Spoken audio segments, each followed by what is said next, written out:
Ladies and gentlemen, Dr. Jordan Peterson. Woo.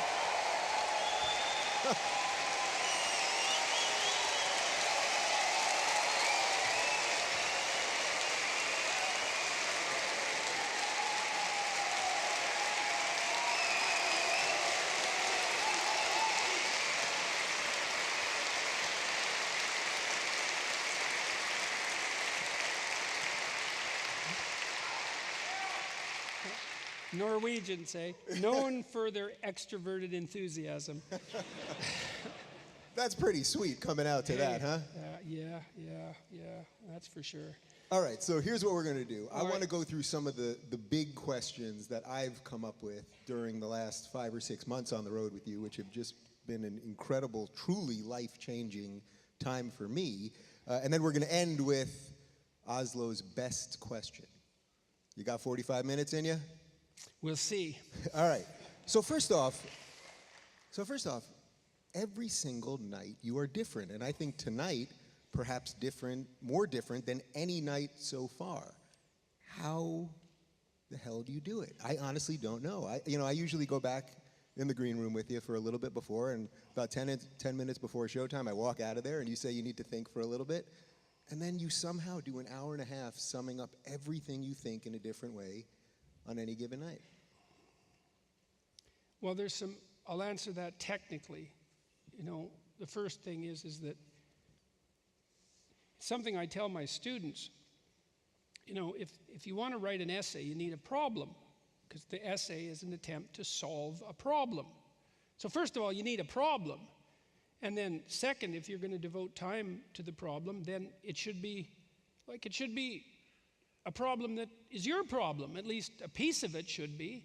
I have students all the time, and they come up to me and they say, tell me what I should write my essay about. And they're often very annoyed that I haven't, You didn't give us a topic. It's like, yes, that's because the topic is the difficult part of the assignment, right? To specify the problem, that's the difficult part of the assignment. In fact, when you're trying to address a complex, let's say, domain of suffering, the diagnosis, which is the problem formulation, is the crucial cognitive step.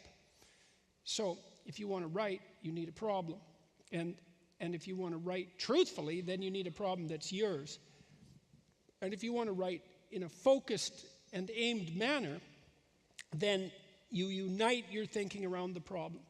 And so one thing I always do when I sit backstage is I think, okay, what's the problem for tonight?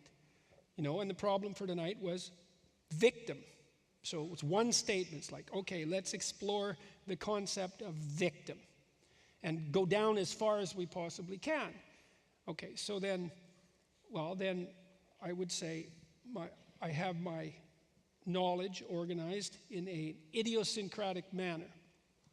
And that's a consequence of having spent, when I wrote my first book, which was Maps of Meaning, I wrote every day for 3 hours for 15 years. And I vowed when I started that I was going to make that, what would you say, the highest duty that I had. Nothing was going to come before that. And there's a certain amount of cruelty in that, because it meant that, if my wife came into my office, then I would bark at her. And if my kids came into my office, like a junkyard dog surrounded by barbed wire. It's like, because you can always not write. It's not that important that day.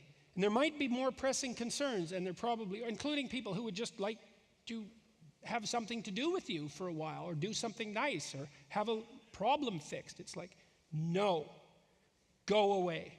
I've got 3 hours. And so I was a thief, and I took that from my life. And so I spent a very long time writing and thinking about the hardest problem that I could conceptualize, and that was the relationship between the individual and the atrocity committed in the service of totalitarian possession. It was the worst problem I could think of. How? So I looked to see what the worst thing people could do under the worst circumstances was and tried to figure out why that happened. That was step one. And step two was having come to some determination about how it might happen, and having learned something that I had suspected all along, which was that capacity was part of the individual, right? Me, as well as everyone else, to determine if there was a mode of acting in the world that would restrict that possibility so that it would no longer manifest itself. And so I spent however many hours, 45,000 hours thinking about that. And that's not right, because that's how much time I spent writing about it. Most of that time, because I have a very obsessive mind in some sense. If I lock on a problem, I can't let it go, or it can't let me go. I don't know which way to think about it. And so it wasn't only that I was writing for 3 hours a day. I was thinking about it all the time, right from the time I woke up till the time I went to sleep. And I was reading about it obsessively. You know, I read a tremendous amount when I was in graduate school. And so the reason I'm telling you all of that is to answer this question. Is like, then I spent 30 years lecturing about it. And, you know, I started out with my lectures fairly structured because I was still wrestling with the ideas, but I tried over the years to reduce the amount of scaffolding, safety wire, netting that was underneath me while I was lecturing, until I got to the point where I didn't need to do anything other than sit for 10 minutes and think, okay, what's the problem? Where am I going? I'm exploring a solution. I'm not necessarily putting forward a pre-constructed solution. Like, it'll be in the universe of solutions I've considered, but I'd like to get it sharper and clearer. So I got to the point where I could go from the problem through the story, using all these things that I had already talked about and knew, and so then I can sequence them. And I think the closest analogy I can think of is jazz improvisation. It's something like that. You know, an expert musician has a tremendous number of habits deeply ingrained, like an athlete, same thing, that are part and parcel, built into him or her. And so I have that, and so then I can come out and think, okay, well, a little of this and a little of that, and that's new. It's like each of these ideas is a personality of sorts, and you can let them have a dialogue in real time and see where it goes. And that's a story, right? That's what a great author does when he writes a book, is he puts out some characters and then he lets the characters do whatever they would do, and that reveals the story. And so I kind of do that. I let the ideas do what they're going to do and see how they fight and compete with one another. And then that's, see, what people want in a lecture is, assuming that this is a lecture, and it probably isn't, it's probably more like a strange sort of dialogue with the audience. What people want in a forum like this is they want to see thought in action, right? They don't want to see something that's already crystallized and dead, which is why I did read the last time I was here, although I do that rarely. They want to see something, they want to see, well, what they want to see, technically speaking, is something, if you thought about it metaphysically, is they want to see the logos in action. That's really what people always want to see. And I mean that philosophically. And so the real-time part of it, the fact that it's not a contrived performance, is actually crucial to its success. And also what keeps me engaged. Like, I don't know how these damn lectures are going to go when I come out here. I think, okay, victim, man, that's a big problem. Okay, well, we could address it with this, and then we could use this, and I can play those together, and we can see how that goes, and then perhaps I'll be able to draw a rousing conclusion, because it's hard to bring that to the point at the end, you know, successfully, which is something I've got better at over the tour, which is quite fun. But I don't know if it's going to work. And so I'm on edge when I come out on stage. I think, oh my God, I've got a big problem here, and I've got to sort it out in 70 minutes, and there's all these people here. So, and that makes it really tense for me in an exciting way. It's an exhilarating, it's an exhilarating challenge, but that also makes it alive, because I could easily fail. So Well, so that's how. It's lots of practice. And then the final thing is, I don't talk about problems that don't matter to me. They matter. This victim thing, that matters. It's important. It's fundamental. And so every night I come out and I think, okay, well, what's the fundamental problem for tonight? And it's a problem that affects me as far, as deep down as I can go, you know? And so, yeah. Do you know the point in life when you became a serious person? And I mean Yes. that in the best sense of it, because when people ask me what it's like to be on tour with you, Yeah. I always say, well, he takes life seriously. And it's making me take life more seriously, and I think it's making these people take life more seriously. Do you remember the moment that happened? Yes. Can you tell me that moment? Yes, I can. Yeah. So it was in, I think, 1983. And this is a strange story. I came home from a party, university party, and I wasn't in the best mood. I've always had a certain proclivity towards depression, which I've recently discovered is probably an autoimmune problem. In any case, I'd gone to this party and I'd had a lot to drink, because I like to drink. And I don't know, I wasn't happy with something that happened at the party. I wasn't happy with the way I behaved. I mean, that's not uncommon, right? If you like to drink, then you're not happy with the way you behave. Those things just go together. And so, but it was deeper than that. It wasn't just that I was unhappy with the way the party had gone, but I was deeply dissatisfied with how I was oriented in life. Like I felt that there was it was a nihilism, I suppose, that was gnawing at me. This was not long after I'd worked for a socialist party in Canada for a while when I was a kid. And this wasn't long after I stopped doing that. And so I'd kind of lost my moorings. And, the Christianity that my mother practiced in particular, I'd abandoned that when I was like 13. And so I didn't have any structure to orient me at all. And so I was experimenting a little bit with artistic production at this point, not a lot, but a bit. And so I took out this canvas from my closet, and I sat down and I sketched out this picture. And I just let my imagination roam. And what came out was it was a crucifixion, and I drew a picture of Christ on the crucifixion, but with a very judgmental face, very angry face, and with a snake wrapped around his waist. And it was a really harsh picture. It was like an expressionist picture. Not that I have the talent of an expressionist, but that's what it was. And I thought, I mean, I wasn't thinking, I didn't think that I was thinking in religious terms at that point at all. And, I was an absolutely sporadic churchgoer. And I was absolutely shocked by this picture. I thought, where the hell did this come from? What did that possibly mean? It took me years to figure out what it meant. I mean, really, one thing, so I'll tell you part of what it meant. So Carl Jung said something very interesting about the structure of the New Testament. He said that the gospel Christ is fundamentally, although not entirely, fundamentally a figure of compassion. But the ideal is not only compassion. The ideal is also a judge, because an ideal is a judge. Let's say you have an ideal. Well, it's a judge because you don't live up to it. And so your ideal is always looking at you like you're not what you should be. And the higher the ideal, the more judgmental the judge. Well, that's why he thought the book of Revelation, first of all, emerged as an unconscious revelation, which, because Christ comes back at the end of time, so the story goes, as the ultimate judge.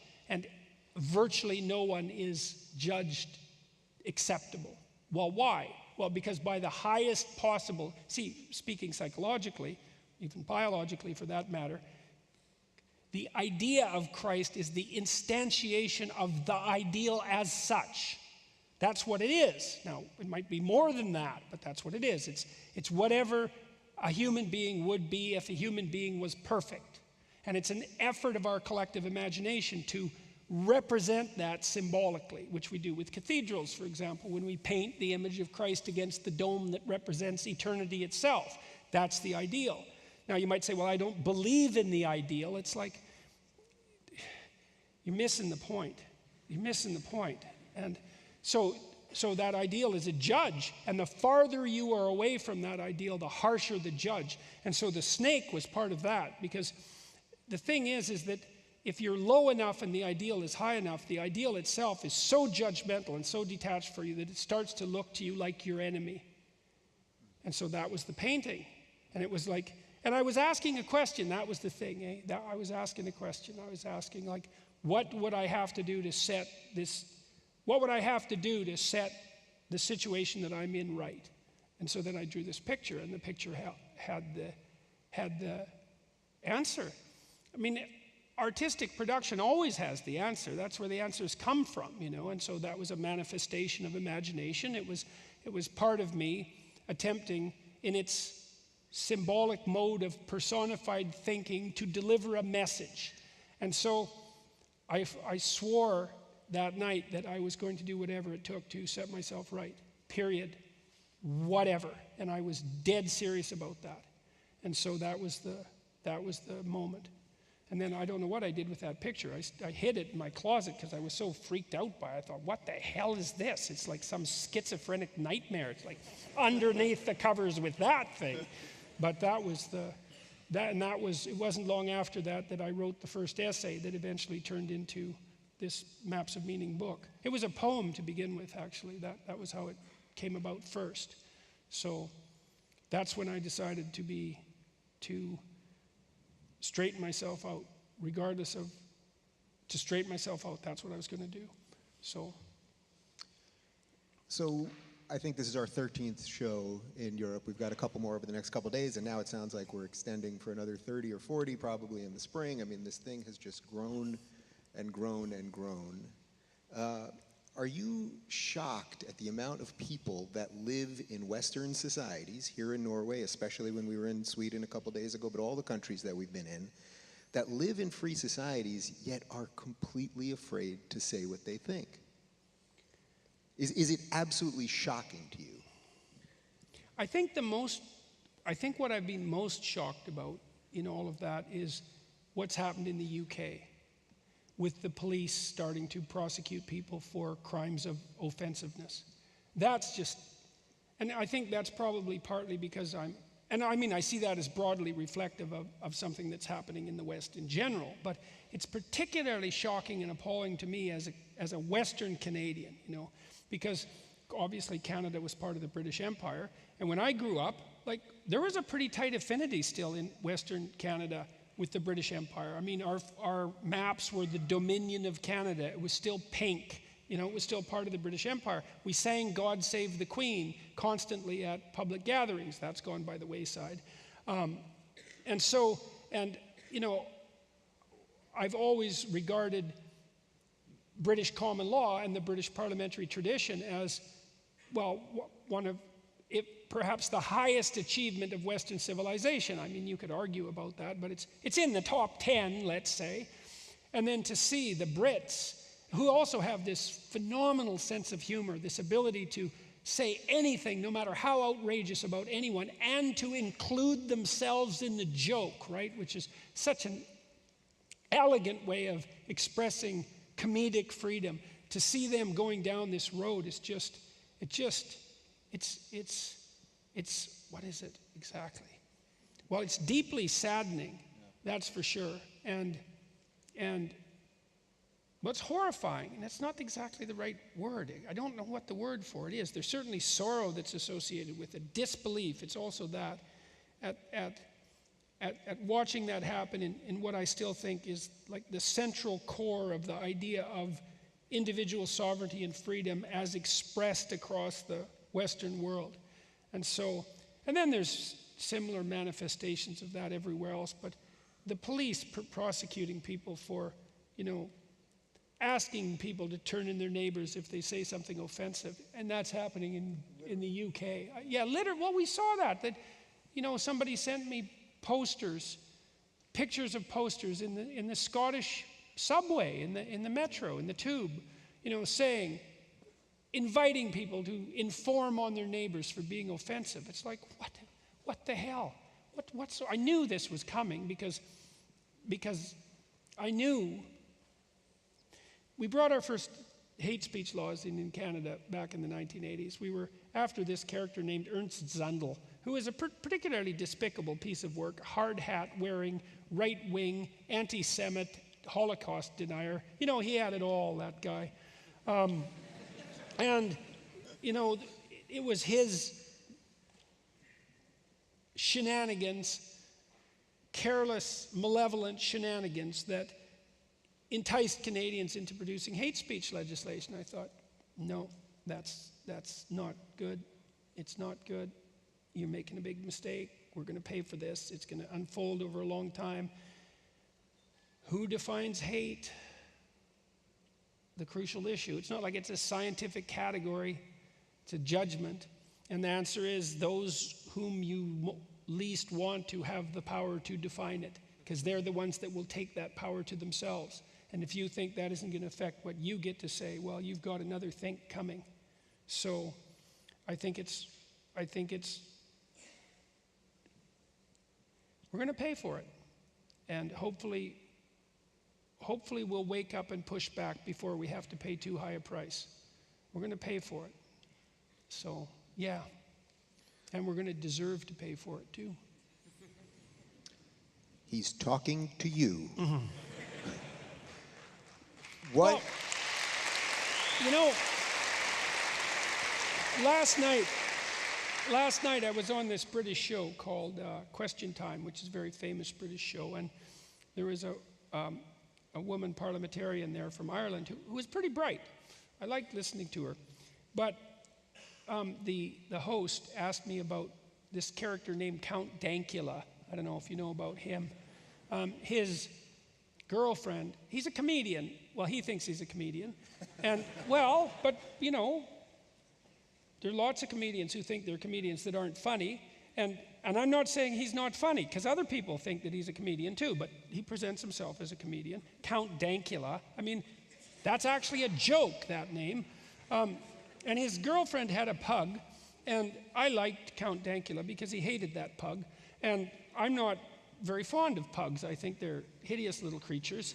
And I don't really hate them. If a pug comes along, then I'll pet it and everything. But it's just sort of like this little rat-like dog with these bug. If you hit a pug on the back of the head, the eyes will pop out. And so, because they've been so genetically mishandled, and so, I don't know, man. It's just. You do realize we're putting this on YouTube, and you're just you're unleashing a whole new world of hate from the pug people. I know. But whatever. So you can have your pug and you can love it. My dad had this dog that was so damn hideous and useless that it was just a miracle. And he loved it to death. And that's fine.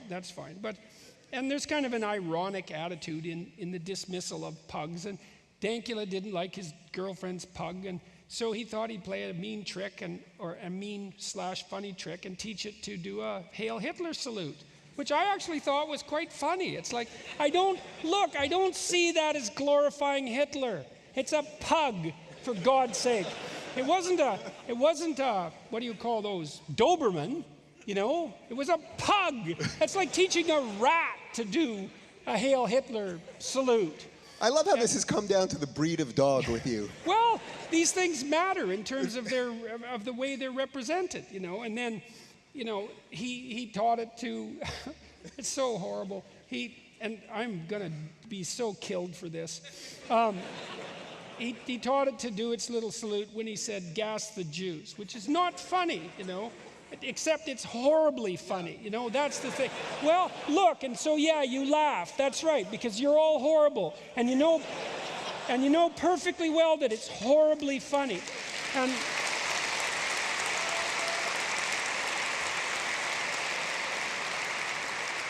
And we need to be able to be horribly funny, because life is horrible, and we need to be able to find. We need to be able to allow people the freedom to find the ability to transcend that horror with comedy. And a mark of a free society is that comedians can be just exactly what they are, is which they're people who push the edge of what's acceptable. If you're a brilliant comedian, you get right to the edge, right, and you dance there. And the audience is thinking, oh, Sarah Silverman's a good example of that, because you can just see her. She's got all politically correct recently, but when she was in her heyday, you could just see Sarah. She's so smart. You'd see her sitting there, and she'd think of something just spectacularly evil and horrible, and she'd think, oh, and then she'd say it, and everyone would just crack up because like the darkest part of their soul had once thought something like that, and she dared to utter it, and by uttering it, she also simultaneously transcended it, and that's the beauty of comedy, and well, so anyways, they went after Dankula and nailed him legally, and I thought that's in Great Britain as well. And last night, so they brought this up on Question Time, and the Irish woman who said she went off on a talk about how terrible Kristallnacht was and what an awful thing Auschwitz and the Holocaust was. It's like, well,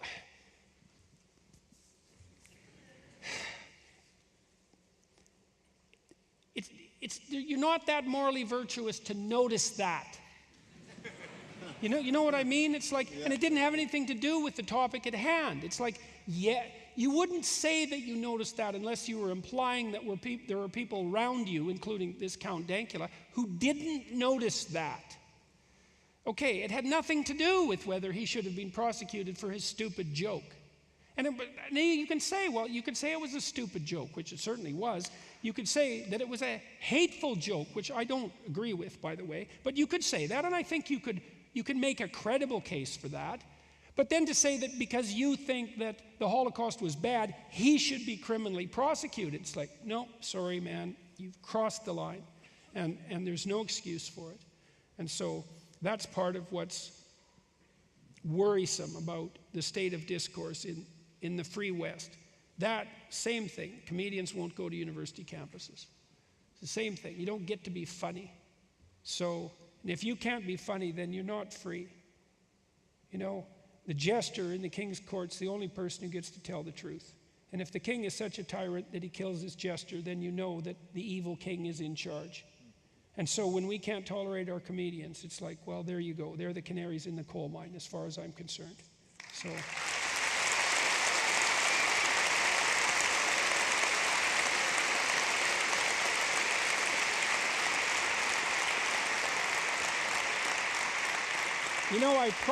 I promised my wife that I wouldn't hit any hornet's nests with sticks for like a day.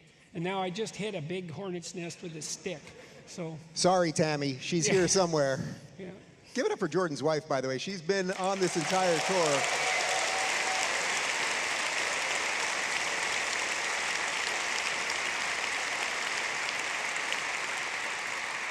All right, so let's David's fault. Yeah.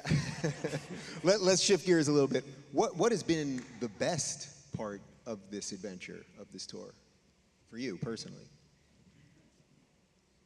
Oh, well, the best part happens all the time.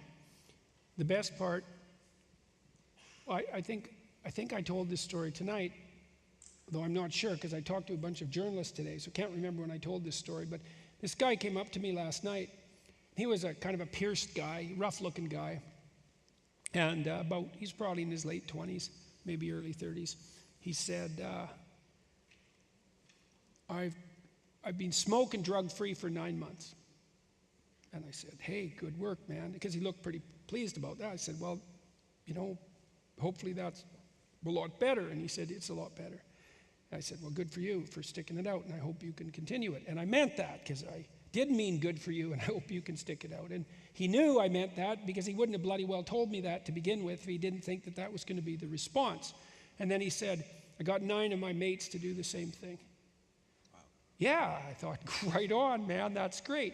And then, I was in Birmingham 2 nights ago, and I walked out of the hotel, and this kid, working class kid, came up to me, just out of the blue, and he said, thank you very much for elevating my vision. I thought, hey, look, it's really a good thing to be able to go around the world and to have people stop you on the street and say things like that to you. It's like, that's as good as it gets, And people are telling me stories like that all the time. they come up and they say, well, you've watched this. It happens all the time. People come up and they tell me some way that their house was out of order.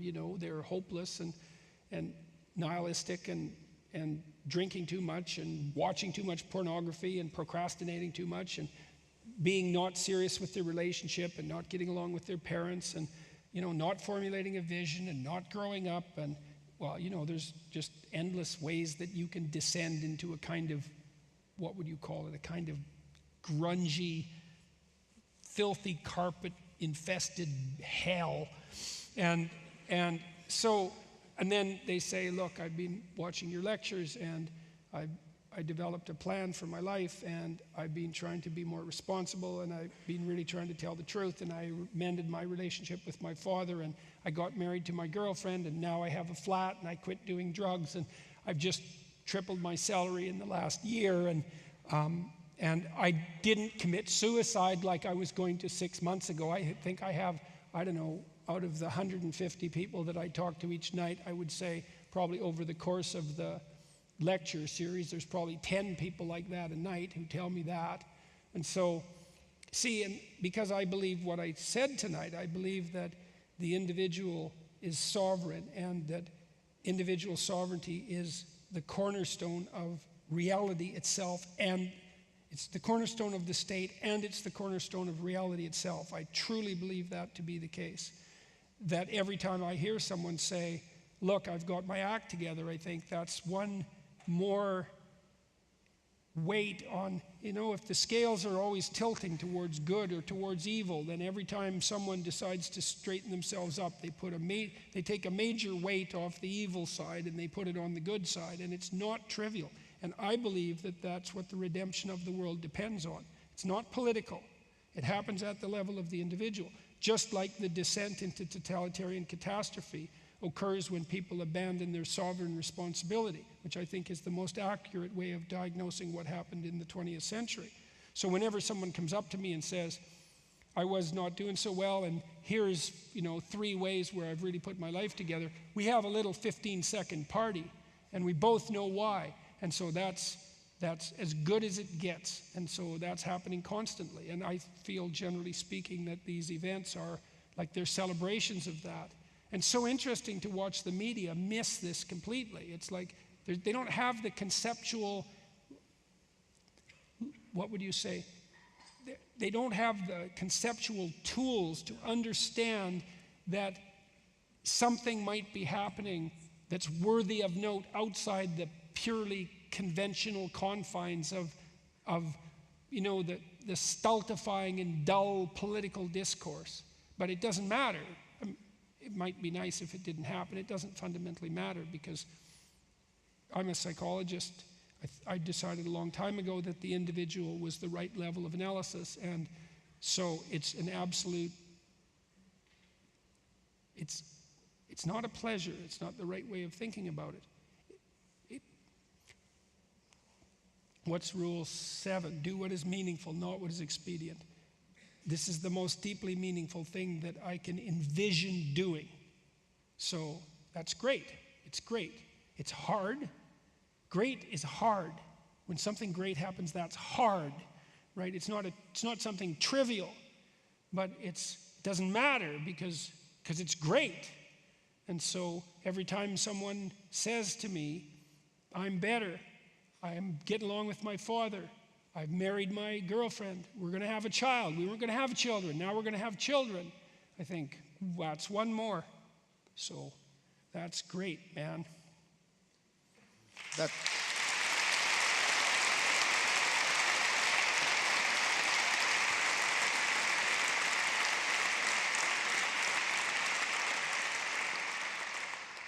Tell the audience a little bit about Jordan Peterson having fun.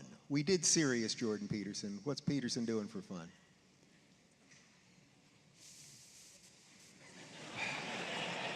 I stumped him, actually. Well, it's not like it's like most of what I've always done for fun in my life has been to play, and so when I had little kids, I played with them all the time, and my kids are grown up, and I play with them all the time. And my daughter is so playful, despite her rather catastrophic life up to this point. She's much better, but is that every single thing she says, when she's not delivering, when she's not focused on talking to people about a serious topic, everything she says is a joke. And my son is ridiculously teasy and playful. And so that's fun. And when they were little kids, we just played all the time. And so I really like that. And most of the people who've been my close friends have been people like that. They play with their speech all the time, which is why I think I get along with comedians. It's partly why we travel well together. And John, my tour manager, who's a great guy, very, very useful, he's also a comedian. And Rogan's a comedian. And so many of the people that I got along with are comedians. And the best interviews I've had have been with comedians because there's that element of play. So I really like that. On this tour, there's not a lot of fun, I wouldn't say. We had a good time when we went to the comedy club in Salt Lake City. That was fun. That was 45 minutes of fun. And I had some fun at Cambridge. I had some fun. Just to be clear, I brought Jordan up as the surprise guest. I did about an hour of stand-up, and then I brought Jordan up, and we sort of did stand-up together. We just kind of riffed for about 45 minutes, and people were... Yeah, it was fun. They were thrilled, and they love seeing you laugh. Yeah, well, I did. I was at the Cambridge Union just a couple of days ago, and I was in a fairly high-spirited mood, and I had a fair bit of fun with the students there. It was still serious, but, what I really like, the times in my life that I've had the best time is when I'm sitting around with a variety of people who are very amusing, and all they're trying to do is to outwit each other with something absurd and funny. And it was really a part of, I don't know if it's a part of Scandinavian culture or not, but in the West where I grew up, which is a working class culture, I mean, most of what my friends and I did with regards to conversation was like half-witted upmanship, I guess that's what it is. Your goal was to say something funnier than the person just before you said. And so it was competitive humor, and I really, really like that a lot. And so when I'm able, that's great relief. But this tour, it's very tightly scheduled, crazily tightly scheduled. And Tammy and I decided at the beginning that because it was such an absurd opportunity, that it was a working tour, and that we were going to subordinate everything to making sure that these shows went as well as they possibly could, and that we would take whatever refuge and amusement we could, where we could steal it. And we've had some of that. I mean, the last time we were in Oslo, we walked up to the sculpture gardens, and so that was really cool. And we walked down the boulevard, and we only had about an hour and a half to take a look around the city, but it was a nice hour and a half. The sun was out, and we enjoyed ourselves. And so that's Rule 12, right? Pet a cat on the street when you see one, when you encounter one. And you take your joy where you can get it. And you don't complain if it's not happening perhaps as often as it should, especially when you're given, like we have been, this absolutely improbable adventure. And we'll have time, hopefully, God willing, knock on wood, with some luck, for some more fun in the future. Well, that's actually quite a segue to my next question, which is, because you talk about stories so much and the importance of stories, does the Jordan Peterson story have a happy ending, and does that even matter? Or what do you think the ending of the Jordan Peterson story is? I don't have any idea. From the time I was about 20, I kind of had a sense of what would happen to me. I had some sense of it, but it really only extended till I was about my age, 50, something like that. And I didn't know I didn't have a vision for after that. And see, I thought when I wrote Maps of Meaning, I remember telling one of my peers, I said, I think everyone will think the way that I think in this book in 50 years. And he said, well, that's a pretty grandiose claim, I guess that was it.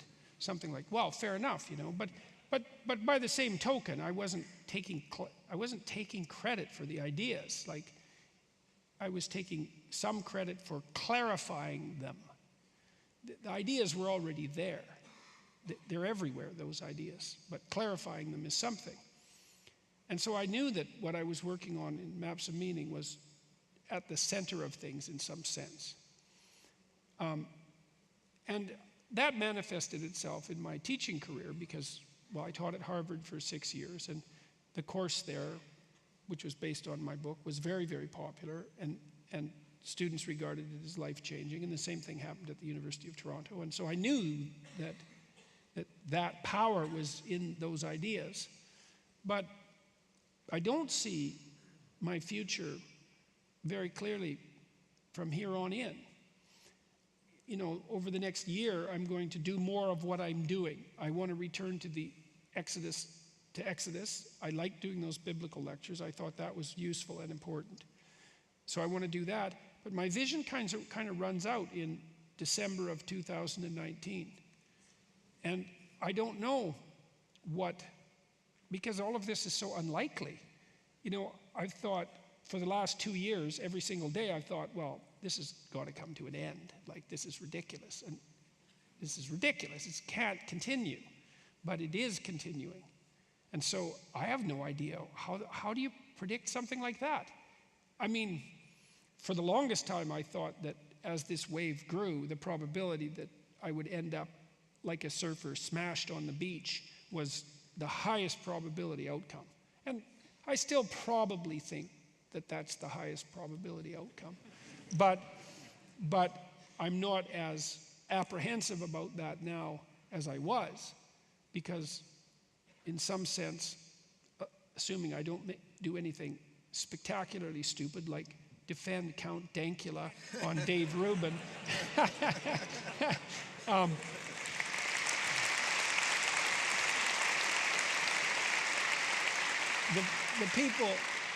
the people who would have liked to have taken me out have thrown the worst that they could throw at me, as far as I can tell. I mean, my cardinal day in terms of vilification, and it's quite a contest, by the way, because there were many days like that, was a day where I was simultaneously accused by an alt-right magazine of being a Jewish shill, and accused by a Jewish magazine of being tantamount to Hitler himself. I thought, well, that pretty much does it. It's like the Nazis hate me because I'm a Jewish shill, and this particular Jewish publication, you know, compared me to Hitler, and I thought, well, that's it. Where else do you go after that? We're going to call me Mao? It's like, it's still already, that's just not that much past Hitler. And so, you know, I'm not that concerned that in the absence of some fatal stupidity on my part, which certainly could still happen, because we have that proclivity for fatal stupidity within all of us.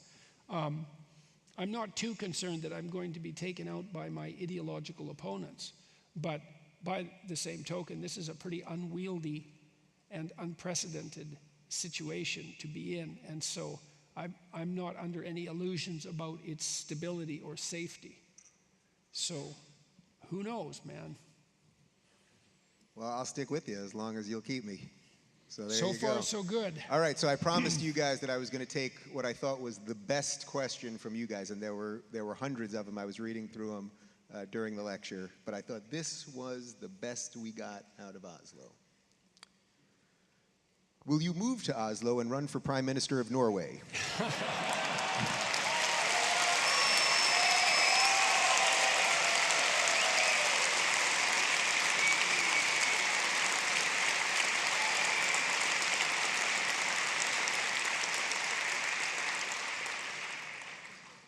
Well, first, you probably want someone who can speak Norwegian. And second, more seriously, throughout my life I've considered a political career, and certainly when I was young, very seriously, that was my ambition, till I was about 18. But Yeah. Well, it started when I ran for an executive position in the Socialist Party in my home province when I was 14. And so that was the first large-scale public speech I gave to about 700 people. Wait, can everyone pause for 1 second? Try to picture 14-year-old socialist Jordan Peterson. That's an incredible image to me. What was that kid like? Like me. It's kind of, I could speak to a crowd then. The speech was very successful. I lost the position by 13 votes out of 700, something like that. And, I had the audience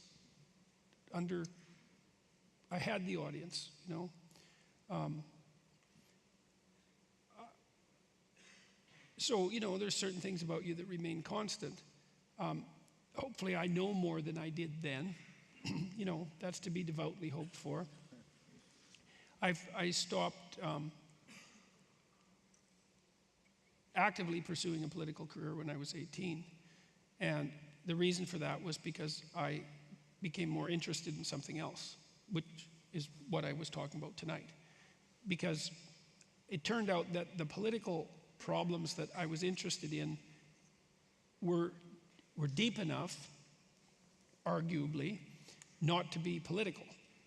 Because they were really, for some reason, I was very interested in totalitarianism right from the time I was like an adolescent. I don't know why exactly. Who the hell knows why you get interested in what you're interested in? Some problem. This is a thing that's useful to know about life.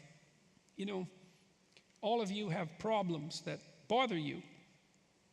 And you think, well, I don't want to have a problem. And fair enough. But there's a whole lot of problems you could have that could bother you, because there's lots of things wrong with the world. And you could be obsessed by a million problems, right? Because there's just problems everywhere, but you're not.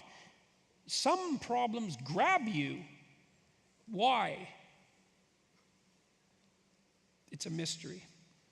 It's the mystery of the autonomy of being in some sense.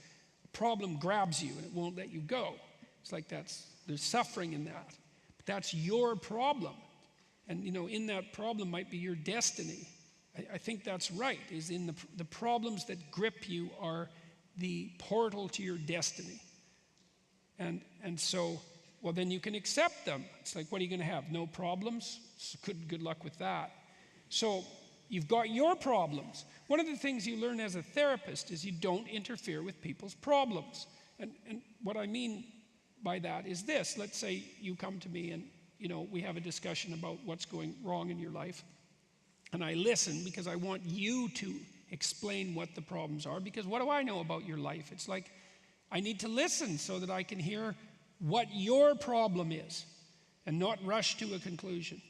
And then I want to listen while you generate a solution. Now, I'm going to help by asking questions and help you explore. But let's say you lay out your problem and I think, hey, I know what would fix that. And then I just say to you, well, here's the solution. Well, first of all, you're going to be very annoyed about that because I just took your problem. And it was up to you to wrestle with that problem and come up with a solution, and then to have a little self-congratulatory burst of pleasure at your own intuitive genius that you could solve your problem. And then you're motivated because you've come up with a solution. Maybe you go implement it, right? And so my problem became something that wasn't political, and so I pursued that. And so I'm not going to pursue a political career. And I've also decided, too, I didn't know this, but I don't have the temperament for it. I couldn't do it. I find the adversarial interviews that I'm in, for example, it takes me 3 days to recover from one of those. Well, it does, because I don't like that mode of discourse. And if you're political, you're in that mode of discourse all the time. And I'm not cut out for it. I'm not a particularly combative person by nature. I'm a person who's terrified about leaving monsters under the rug ignored. But that is not the same thing. And it's not like I enjoy the process of calling them out. and hashing them through. But I think, well, better get at them while they're small. So no, I'm not coming to Norway. That's the answer to that question. So. All right, well, on that note, I've said this to you privately before, but I may as well say it publicly since we're putting this up on the YouTube. What we're doing here, this started as a professional joy for me, but it has become a personal joy that I can't explain. I am better than when we started. Like, I know what it's like to be these people, that taking these ideas in and changing, and I'm better, and it's because of the work that you've put into your life that you've helped give to all of us. So I want to thank you for that. And on that note, I've never ended a show like this before, but I'm going to get out of the way, and I need you guys to go bananas for Dr. Jordan Peterson. Thank you, guys.